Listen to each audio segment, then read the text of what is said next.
ये क्वेश्चन लेते हैं, x is not an integer, then मेरे को ये वैल्यू चाहिए sigma x plus r fractional part function upon fractional part x where r from 1 to 10 बच्चों, ठीक है।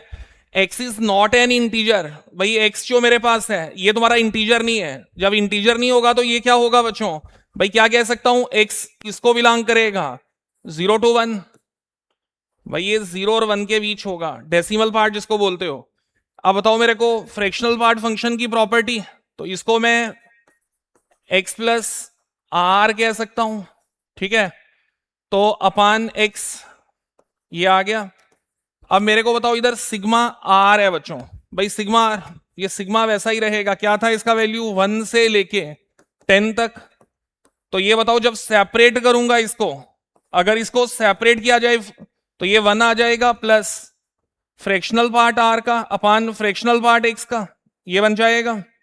अच्छा अब ये बताओ सिग्मा आर 1 to 10, ये 1 आ गया। अब इसका बताओ फ्रैक्शनल पार्ट, अगर मैं इधर 1 रखूंगा, भाई आर की वैल्यू 1, फ्रैक्शनल पार्ट 0, 1 के बाद 2 का भी 0, अप टू 10 तक सभी का 0 आएगा। तो ये सारे का सारा जो फ्रैक्शनल पार्ट होगा बच्चों, आर की वैल्यू कोई भी पुट करूंगा तो ये सारे का सारा मेरे को 0 देगा बच्चों। तो मैं इसको कह सकता हूं, देखो इधर, अब मैं इसको अगर हटा दूं तो मेरे पास जो सॉल्यूशन है वो क्या बन जाएगा, 1 का 1, आर की वैल्यू 1 से लेके 10 तक सभी इंटीजर का भाई फ्रैक्शनल पार्ट 0 होगा। तो अब इसमें ये 1 कितनी बार रिपीट होगा बच्चों, 10 टाइम्स। भाई 1 कितनी बार आएगा, देखो ये आ गया फर्स्ट, ये किसके लिए आ गया, R1 के लिए, फिर R2 के लिए, R3 के लिए, तो सो ऑन R10 के लिए भी मेरे पास यही बनेगा।